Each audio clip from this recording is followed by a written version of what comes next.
Hello বন্ধুরা, আজকে বানাবো মুচমুচে বেগুনি। এটি খেতে কিন্তু দারুণ লাগে। চলো রেসিপিটি শুরু করা যাক। সবার প্রথমে একটি পাত্রে নিয়ে নেব পরিমাণ মতন বেসন, চালের গুঁড়ো, সামান্য কালো জিরে আর পরিমাণ মতন লবণ।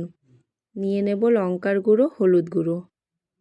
এটা এখন ভালো করে মিক্স করে নেব। ভালো করে মিক্স করে এখানে আমি দিয়ে দেব জল। জলটা তোমরা অল্প অল্প করে দেবে, কারণ ব্যাটারটা বেশি পাতলা হলেও হবে না, আবার ঘন হলেও হবে না। তো এখানে আমি কেটে রেখেছিলাম বেগুনগুলো এই ব্যাটারের মধ্যে দিয়ে দেব। এদিকে দেখো তেল গরম হয়ে গেছে। তেল গরম হয়ে গেলে একটা একটা করে ভেজে নেব। এটি কিন্তু খেতে দারুণ লাগে। বন্ধুরা, যদি ভিডিওটি ভালো লাগে সাবস্ক্রাইব করে দিও। দেখো এটা আমার ভাজা হয়ে গেছে।